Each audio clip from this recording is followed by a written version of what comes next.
Hello, everybody, and welcome to an episode of We Read Allegedly, and it is my turn to drive the podcast this week because we are reading my book. You wrote a book? You wrote a book?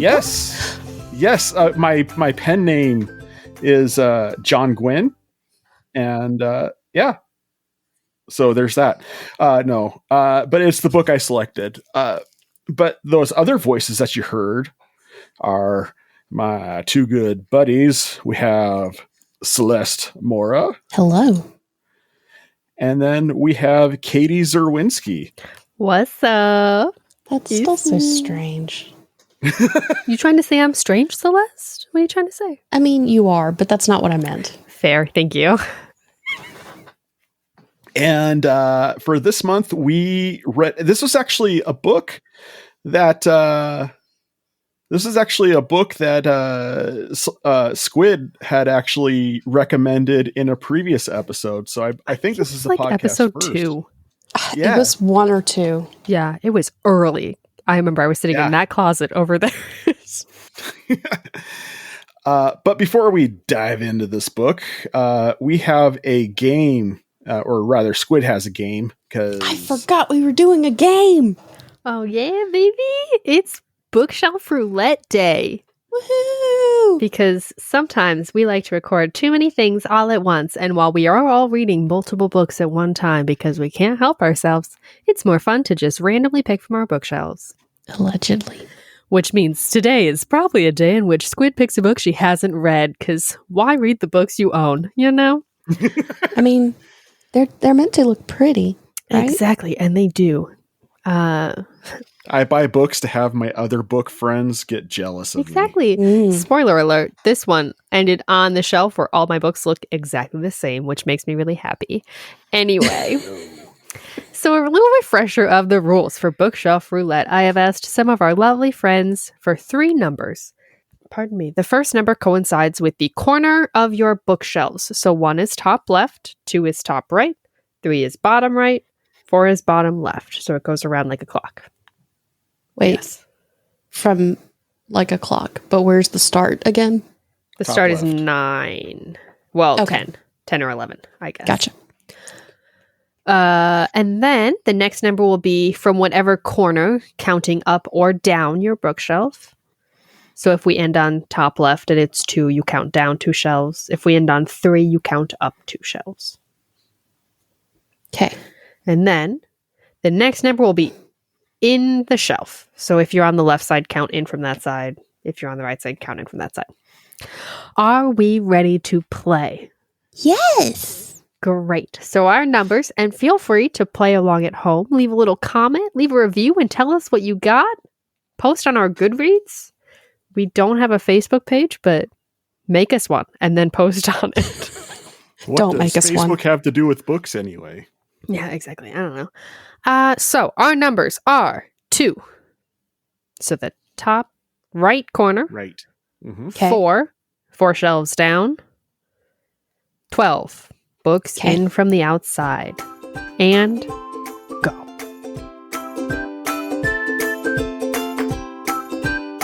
Okay. Who wants to go first? What'd you find? I have a book that I haven't read. It's called Arising from Darkness. And it's by C.N. Picknard. She is a local author. She's a local author. I got this book probably my second year at GeekCon, which is a local convention. She regularly has a table there, and I bought this book from her, and I haven't read it yet. Just haven't gotten around to it. Bought it because I was like, hey, you're a local author. This looks interesting. There might be a dragon in it. Did you mention this book to me recently? No, Or am I... Okay, maybe I'm crazy. because I forgot I had this book. Oh, okay. It's Maybe it's a different book. It's on my I want to read shelf. Oh, that's all my shelves. Well, and when I say I want to read shelf, I mean the bookcase that holds the books that I haven't read. Yes. The one bookcase that holds those books. I have one bookcase that holds most of what I've read that I still own is on that shelf. There's some stuff in there I haven't read either, but it's in a whole other room.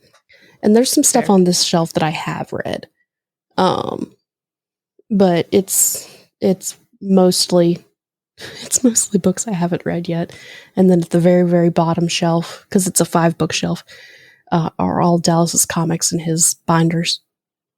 I will say this podcast has helped me actually start to get through some of my books. Oh, good. But there's a couple seasons of this podcast left to go. Let me tell you. If we're trying to get through our own books, because like very few of these books that we've done have I owned. Well, that's why all the books, I didn't necessarily start this way, but for this coming next year of books, readers of mine, the books I'm picking are books that are on my shelf that I haven't read. So it's kind of self-serving. I'm just like, well, I need to read that. Let's read it for the podcast. That works. So I cannot endorse nor speak to any of the books coming up. But yeah, so the back of this book, just because I feel like I'm doing Miss Picknard a disservice if I don't read the back.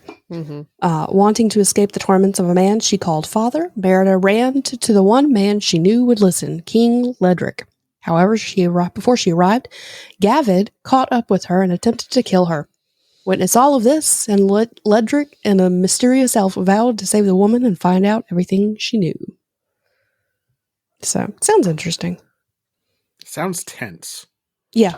And that's kind of why I see it on my shelf and I'm like, not what I'm feeling. Because it sounds really intense. But eventually it will get read. Huzzah. What about you, John? What'd you find? Oh, it's a little known book called The Screwtape Letters by C.S. Lewis. Just got the audiobook of that. I made it into that book when I bought it, and I had to stop because it's heavy. And I don't say heavy like it's a chunky book. I mean, like, content-wise, it's heavy. It's the one book where C.S. Lewis was like, I did not enjoy writing that book. I feel like a lot of C.S. Lewis's books, as much as I do thoroughly enjoy them, they take me a while to get through. Especially like his books that are not fiction. Yeah. Yeah. Like I have wanted to read and finish Till We Have Faces for a long time. Still have not. Okay, there's another paragraph. Okay. I took forever reading A Pilgrim's Regress. Because are you familiar with A Pilgrim's Regress? It's his very first Christian book. And it's an allegory of his own testimony. And so you can read it like a regular book and be like, hey, cool.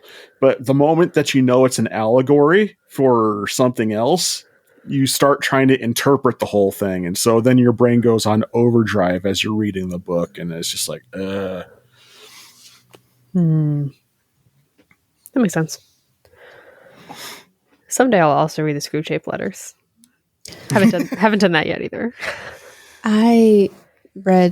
It took me almost a full year to read through Mere Christianity. So that one is a lot. I have read. That's one of his most famous beefy boys. Yeah, so. it's meaty, to be sure. So much. That's how I feel about.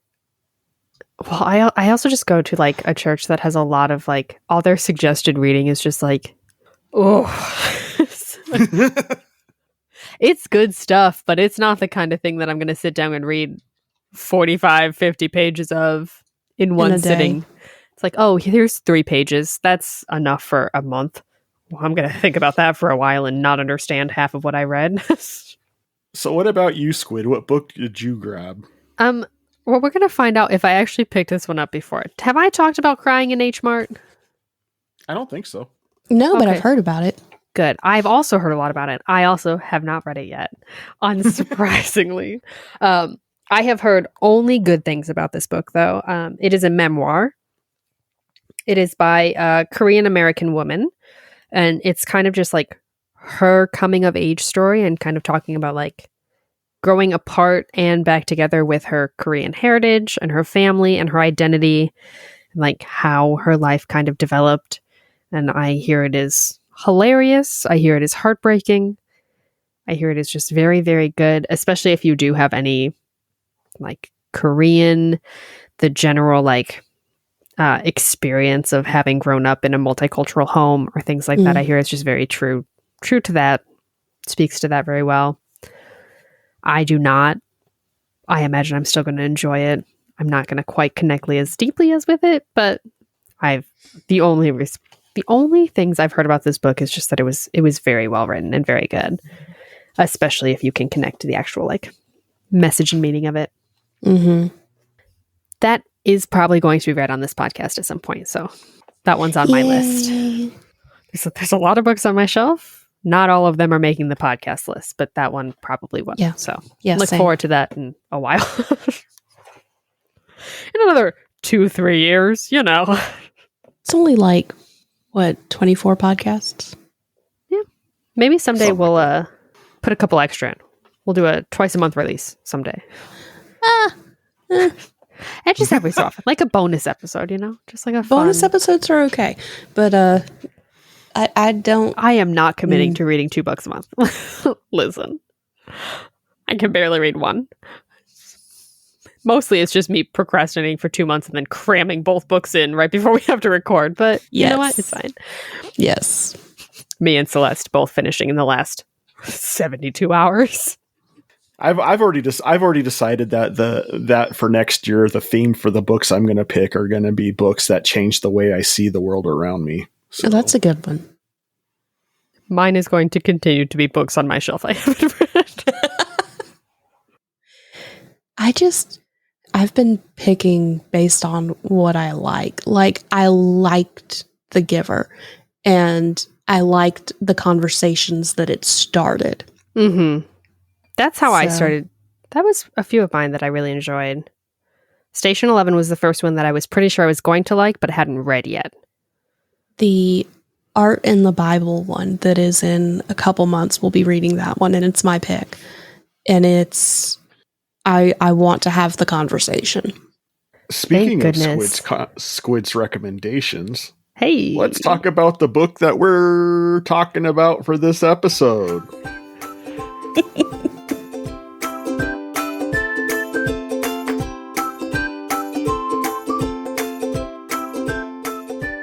Hey.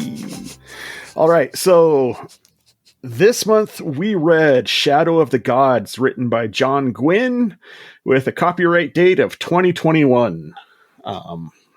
Back OD book. After the old gods warred and drove themselves to extinction, the cataclysm of their fall shattered the world of Vigiro. Now power-hungry Jarls carve out petty kingdoms, and monsters stalk the shadow-haunted woods and mountains. A world where the bones of the dead gods still hold great power, promising fame and fortune for those who brave or are desperate enough to seek them out. As whispers of war echo over the plains and across the fjords, fate follows the footsteps of 3 people. All 3 will shape the fate of the world as it once more teeters on the edge of chaos. What am words? There's a lot of them in this book. There are. A lot of them. This book is a chunky boy. It is a chunky. She beefy. It's not that chunky. It is, if you don't include the interview at the end and the word guide, it is 478 pages, which legitimately is not a ton compared to some books. But True. it's a fantasy book, which means you don't understand anything that's going on in the world. This is true. To be fair, I didn't understand anything that was happening in Les Miserables either, but I mean, France is another world. that's accurate. I think what stood out the most for this book, and something that I truly enjoyed, though, is because, like Celeste said, this is a fantasy book, but it doesn't stick with Western European fantasy like most fantasy books do. You're getting a lot more Norse flavor in this bad boy. So, think Sweden and Norway and Finland and Denmark and Germany and stuff like that. I read something that said it was based off the lore of Ragnarok. Yes. And 100%. something else. There was another story that another really well-known, I say well-known. I feel like Norse mythology is not as well-known in general. It's funny because I know a lot more about Norse mythology than I do most mythologies. So I thoroughly yummy. I know more about Norse mythology than I did 2 weeks ago when I started this book. The extent of my Norse mythology knowledge was the one Magnus Chase book that I read, and Marvel movies. Marvel movies. And Marvel comics. I read the comics. I really wish that I was reading this at the same time that I just read The Witch's Heart. I want to say a few months ago, end of last year, probably. I would suggest you read it, John. It's probably not the same general vibe. I feel like it is a book kind of geared more towards the ladies, but it was also just steeped in Norse mythology and wonderful. It's the story of Angerboda, the mother of monsters. So the mother of Fenrir and the big snake whose name I can't think of right now. And the world serpent. Ligrifa? No, that's the dragon. In this, they are all named something different, but they're basically 1-to-1 correlation. Oh, okay. Yeah. So Snaka's bones in this would be the snake that I, for the life of me, can't think of the name of, but the world. It's on the tip of my tongue, but I know. Can't spit it out. It's just kind of sitting there. Yeah. I would say a good primer for this book for people out there if they want to have a feel for Norse mythology before they dive in. Yeah, Norse Mythology by Neil Gaiman. If you read that before you dive into this book, I think you're going to be a lot more primed for what you're going to read than just diving in cold. I don't think you'll dislike it without. No, but it'll give you more of a foundation to build with. Yes, absolutely. So now when we were reading this and we were to give everybody a peek behind the curtain here, we kind of talk about these books as we're reading them a little bit in our own private chat. And one of the things that I kind of started thinking when we were talking about this might be the first book that we all liked. Is that correct? I feel like we had another one. I feel like there was one.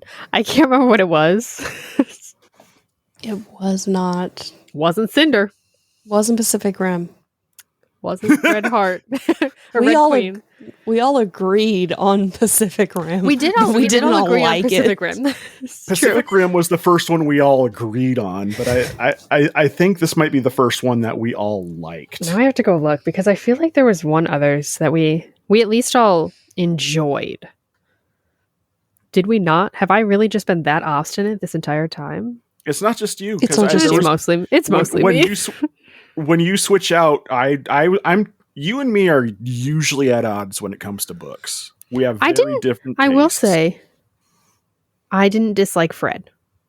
Yes, but you weren't super gung-ho about it.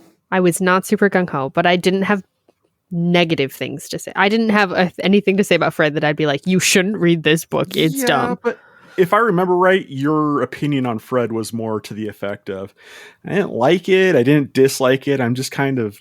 The main thing I didn't like about Fred is that it was a novel. The medium was wrong. It should have been a short story and then another short story that I read separately several months apart. But that's true. Anyway, this book... Yeah, I'm flipping through our old episodes while we're talking here. Yeah. What about How We Were Hungry, guys? We all loved that one.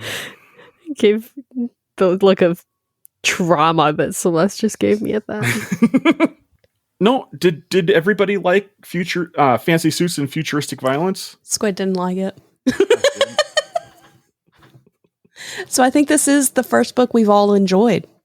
Well, we haven't actually established that because I was asking, did everybody else like this book? Because nobody has actually stated that yet.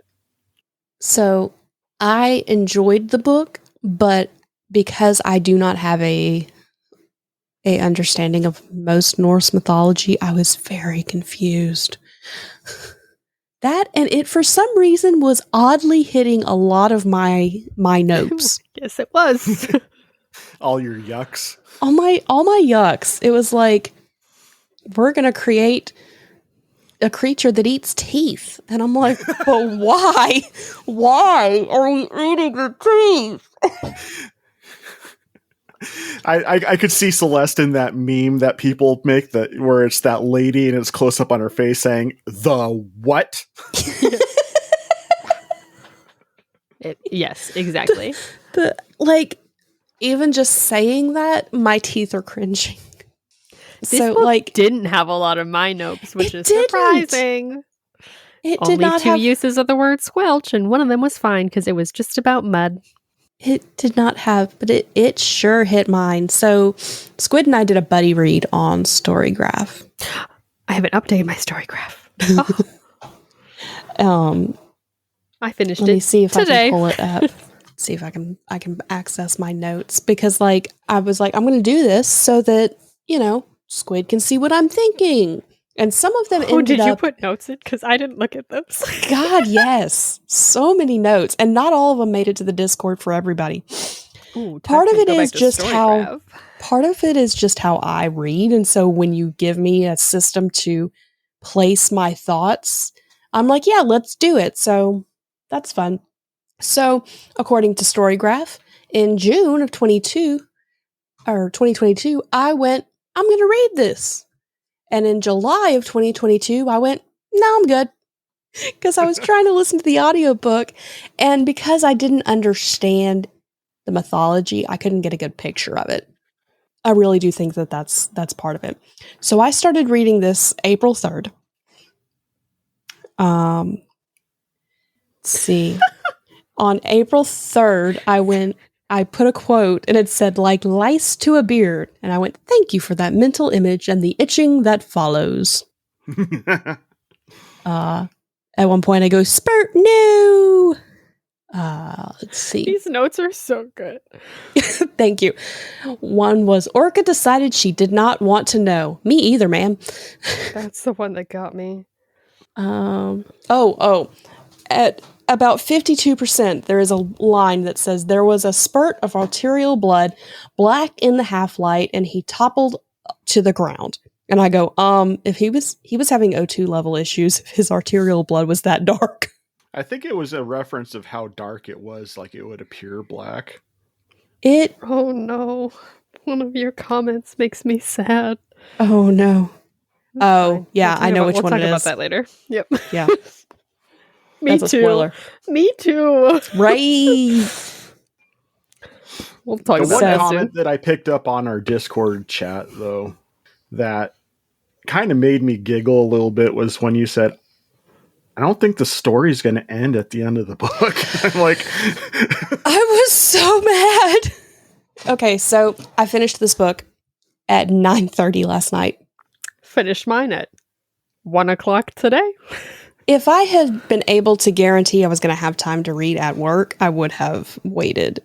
But I finished it at 9:30 last night. Dallas was in the room. We were waiting to watch an episode of an anime together. And at one point, I closed the book and I was staring straight ahead. And Dallas goes, are you upset? Am I being too loud? Because he was playing video games. And I go, nope. I'm hoping that I didn't just read what I read. I bet I know gotta where you were. Give myself a second, and I'm going back in. Yep. And then I read it again, and I went, closed it and went, I can't believe I just read that. Hey, I got to that part this morning. Oh, that's fun. Which part is this? We'll talk about it in a little bit. We'll get to the spoiler-free part for right now. Yeah. Which is to say that I don't normally like fantasy books. Fantasy is not my genre. Mostly because I just don't connect to it. But I love Norse mythology. So this is the kind of fantasy I can get behind. Because I can connect to it. I can understand when they're like, yes, the gods. We trapped them down there and there was just poison dripping on them the whole time. Oh, Loki? Trapped down there? Poison dripping? For forever? What? Ragnarok? What? Fenrir died? What? The snake? Oh, I got this. Let's go. Anyway, if you know about Norse mythology, it's a 1-to-1 correlation in this book. It's just name changes. Names were changed to protect the innocent and not so innocent of the gods. That's it. So, but yeah, and then when I finished the book, I'd like sat up in my seat and laid the book on our ottoman, and I finished it, and I'm just staring at it, and I'm like, I have answers, and I don't have answers, and I'm not okay with this. And so I closed the book, and Dallas goes, "Are you okay?" No. He goes, "Do we need to go buy a book?" And I go, "I don't know if I'm Yes. emotionally ready to read another one of these yet." Yeah. I'm definitely going to give it some time before number 2. So we'll just say right now is the point of the podcast where if you're going to read this book, turn this podcast off. Walk away. We're going to spoil some things up in here. You definitely don't want to walk into this book knowing what's coming, because it's a lot more enjoyable when you go in blank. You've got 3 seconds to leave. Yeah. Just kidding. Come back. We love you. We love you. But you're going to have spoilers. Oh, we're so glad you returned to the podcast after you just read all 475 pages. We've missed you while you were gone. Whatever.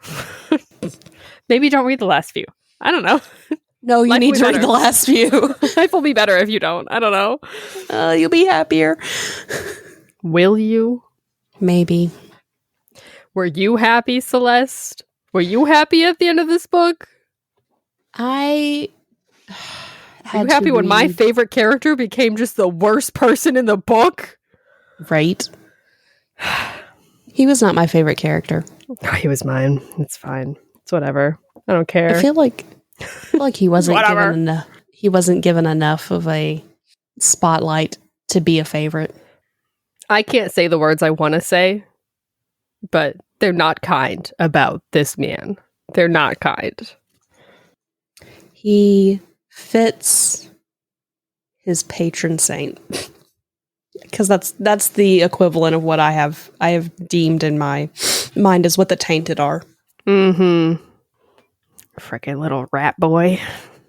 Yeah, so that was good. The end of this book was a real treat for me. Real joy. I almost threw it. I came close. Actually, no, it happened and I kind of went, I could still save him. And then, no, that's and then I had to sit down. That's not even, it's the final line. Like, the final paragraph with, huh? Are we talking about the hug? The hug. There's a hug at the end. Who got hugged? Orca got hugged. Or the whole scene with Orca. Orca was my girl. That was the end. The last line is, Corner walked up to her and spread his arms wide, pulling her into an embrace. What is your last line? Did I miss something? Maybe Celeste didn't finish the book. No, my brain short-circuited on that line because of the line 2 lines up. My brother? My brother. And I'm going, what? Because I was telling Dallas, the way that this book is written was really well done. And it's almost like I could see the threads, the literal, like, yarn. This is what you wanted in Station 11. Yes. And you didn't get. I could see the literal story threads, the plot threads being done out, and then I went, oh, they're looping that one in. That's how that connects. Okay, they're looping that in. That's how that connects. Yep. And so I was like, I have this one loose thread that I don't know where it fits. And it was Orca's story. And am I saying her name right? Yes. Yeah. Orca. Okay. I feel like I'm calling whales. But and so I was like, I don't understand how that completely fits in. It fits in some with Brecca, but not completely. We at least knew that she was traveling in the same direction. They were all Yes. So I was waiting for her to meet up with everybody else. I really thought they all were going to be at the where the Tree of Life was. It's not the Tree of Life, but it's the Tree of Life. It's not Victor's Hill, but it is. The tree that has trapped Leek Reefer. Yeah. Yes. Leek Rafa? Isn't it Rafa or is it Reefer. Reefa? It's Reefer.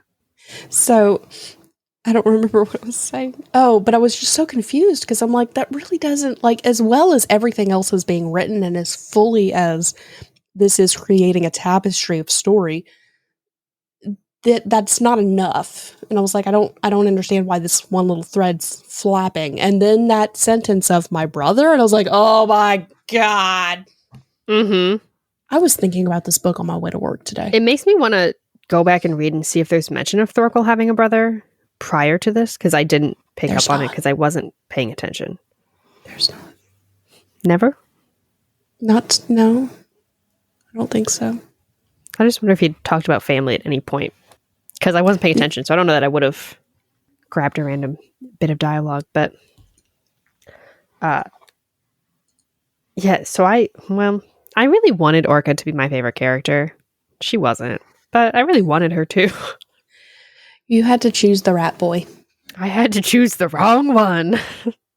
And I didn't even like Elvar that much either, but Varg, I like Varg because emotionally repressed, traumatized men. Right on that list. We're checking all the boxes in there. Hey. I was struggling to like Varg in the beginning. Yeah, well, he was kind of annoying at the beginning. He was. He got better. This is his journey. This is his coming of age story. It was. That's fair. Yeah. It was definitely, there was some character growth for him. I did like that. I don't normally like books that swap perspectives a lot. Mm-hmm. But I did like that these all felt distinct enough when they switched, that it wasn't just someone telling you 3 different stories. It was you watching 3 different people. Mm-hmm. That was nice. I did like that a lot. John, I feel like we've been hogging the podcast. Yes, say things, John. You guys are good. Like, this is entertaining for me to catch your guys' perspective, because I read this book like shortly after Squid had recommended it. She was like, I recommend this book that I am allegedly reading. And then all 50 pages that I had allegedly read at that point. And then after you did that and you said it's based off of Norse mythology, I'm like, that's my jam. Those are my people. I'm curious. And then after I read it, I'm like, hey, let's chat about this. And you were all like, hey, I read 50 pages and got rid of it. Well, it wasn't that I got rid of it. I did no longer have my copy, but it's because I was borrowing a friend's and she moved to Iowa and she went, hey, that's signed by the author. I want it back. And I went, okay, here you go. So that's it's just understandable. Like it was no longer in my possession. Mm. Well, but shortly after I finished this book, I went out and I bought the sequel, and I've been waiting for somebody else to have the sequel so I can buddy read it with them. And there has been nobody. I will get it because I want to know what happens. Is it just as long? I do too. I need time to process. I would be down to do a buddy read with the 2 of you of the second one, because clearly I keep notes while I read. So yes. Let me look at the page number. The friend that I was visiting this last weekend just gave me a book to borrow. And it is 1,000 pages. Yikes. What book? So, Jonathan Strange and Mr. Norval. Oh, that one sounds interesting. Yeah, he was like, you need to read it specifically. You're going to like this. And then he handed it to me and I went, that's pretty large. And he went, well, you don't have to read it right now. And I went, give it back. So now I have it. So I have to read it. I will say, I finished that. As much as I liked this book, I had a hard time getting into it. It takes a minute for the plot to get some momentum behind it. The first 200 pages, I was like, do I really want to read this? And then 201, I was like, okay, I'm invested. I had mentioned something like that when we were chatting about it in mid-read, and I was just like, hey, just letting you know that the plot doesn't really take off until after Orca and Orca's home gets raided. And I didn't have problems with that. My main problem is just that I don't get into fantasy very easily. It's just hard for me to immerse myself in fantasy books, but I really enjoyed the storytelling in this. Yes. So it was very found well the beginning done. to be nice. Yeah. The very beginning well felt done. like necessary setup. Well, but you also have the fact that this man, Mr. Gwynne, was hitting all of my eggs. That's fair. They were eating teeth. There was lice. Very real problems, that you face all the time. All the time. All the time, just all the teeth eating. Teeth are cringing. But and that's again was part of my issue with it. The fact that apparently on page 68, according to Storygraph, they were talking about the troll's testicles, and I'm like, why? Why are we describing this? Do you know what? The only thing that really bugged me about this book, and I feel like this is pretty common of fantasy books, is sometimes when they come up with creative ways to say things. The thought cage? Yeah. Thought cage and deep cunning. If I had to read that one more time, I was going to throw this book across it. Deep cunning didn't bother me, but thought cage? For whatever, every time I read, sometimes people will write things, you'll be like, yeah, I like the way you wrote that. Those two things, just every time I read them, I was like, stop. Cut it out. Just say you're thinking. Just say it's your thoughts. Say it's your head. Just saying you're working it out. You came up with a plan. I don't care if it's deep cunning, okay? Those two bothered me a lot. But I got over it. And I finished the book. Good job. Thank you. I'm super excited that we all like this book. It's really exciting for me when all three of us can agree on something, because boy, is that rare. I do also agree that everyone should read Neil Gaiman's Norse mythology. I do think as far as mythology books go, and I have a lot of them, that's one of the better ones. I started that one, and because again, I was trying to do audiobook, and that was just not a good idea for me. Apparently I cannot do Norse mythology as an audiobook because there's just too many words that I don't understand. Yeah, I feel like audiobook is not the best medium for a mythology book, just because they're more like compendiums. It's like trying to listen to an audiobook of the dictionary. I wouldn't want to. I did listen to, I would agree with that assessment, but I did listen to the Book of Yokai, which is legitimately a compendium of Japanese mythology and folklore and whatnot. And it was fascinating. Once I understood, I was like, okay, this is an academic book. Yeah. So I need to come into it with the mindset of I'm going to be reading an academic book. The Neil Gaiman stuff was, I don't know, it felt it's still kind of Neil Gaiman. Yeah, it is, but it's not quite enough for me to be like, yeah, let's do this. Mm-hmm. So I do think reading it is easier. That and Edith Hamilton's book on mythology, another great book. If you are into learning about mythology of any kind. Mythology. Check soon on our Instagram for pictures of those books, because I definitely own them all, and I'll be taking pictures of them for this. Please do. Upcoming. Now, after last month, because it was a whole 30 days ago that we talked about The Giver. If you recall, my favorite quote from that book was talking about missing out on color and feeling in love. So I'm going to read my favorite part from this book, which is one of the only pages that I actually put a bookmark in.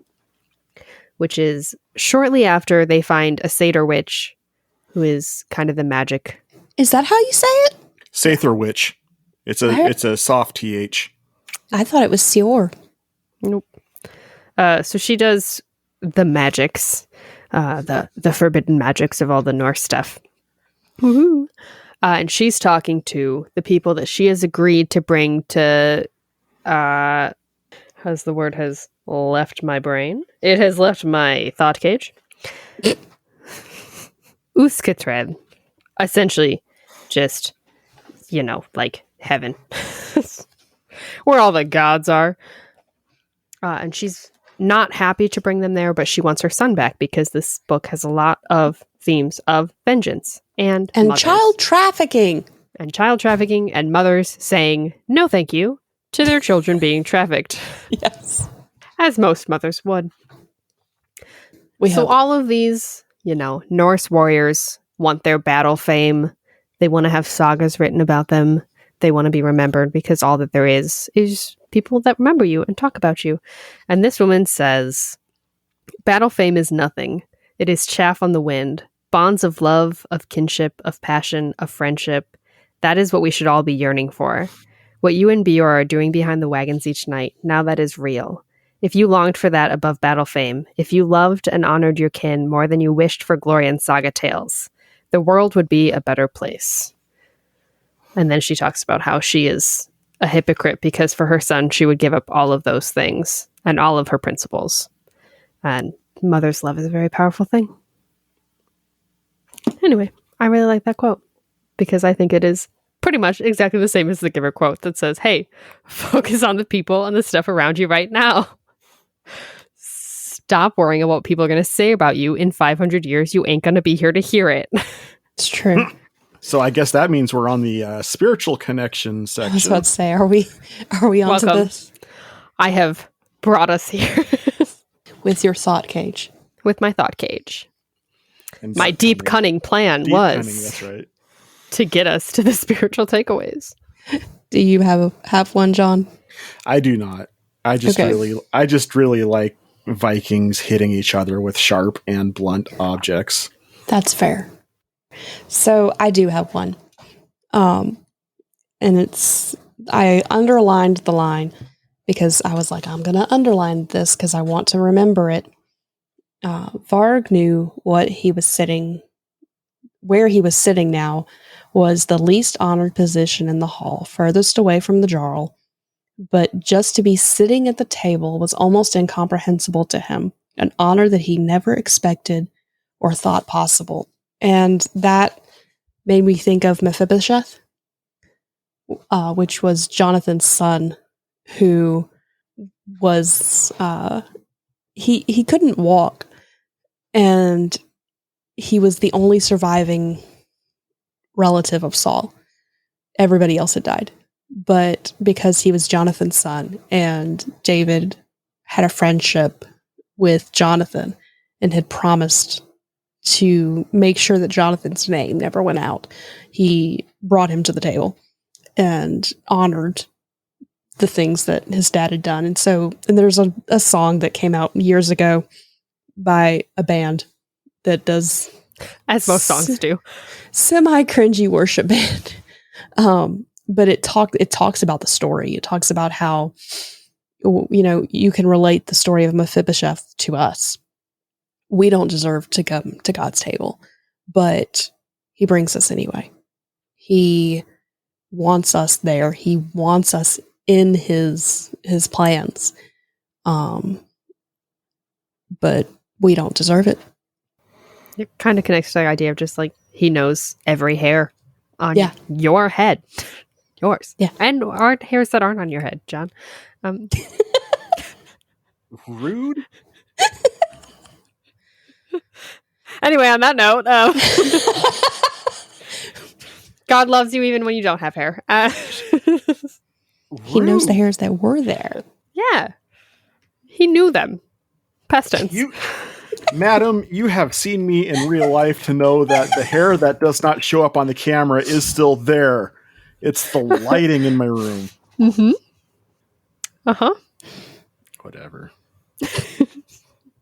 God made you special. He And loves you very much. That was my spiritual speculation. So I appreciated it. All right, everybody. Well, we want to hear what you think of this book. This is a landmark for us, as all three of us did enjoy this book, and we are already talking about Buddy reading the sequel. This is definitely the first time that, even if we may have all mildly agreed that a book was okay, that we're all going to read the next one. Exactly. And it had to be good because Squid recommended it, and it was my choice to read it on the show. That is when John and Squid agree. that, yeah. End times are a-coming. Somebody has released a dragon. Yep. Anyway, join us on Goodreads. Let us know what you're thinking. We talk about each book each month, which is to say that I post a thing and no one posted it. So come talk to us. We're lonely. Or come hang out on the Geek Devotions Discord or their Facebook group. We chat there as well. Really would love to hear what you guys have to say about this book. And until then, Celeste. So long, and thanks for all the fish.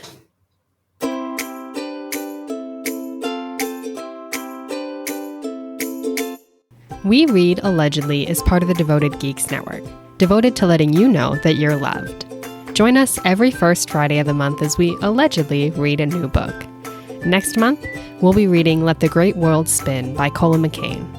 If you liked what you heard today, please like, rate, and subscribe wherever you listen to podcasts. And tell your friends to check us out. We'll see you next month. I just really like emotionally repressed, traumatized men. Who am I to say what I'm into? Okay, I don't know. Okay. Hi, Mom.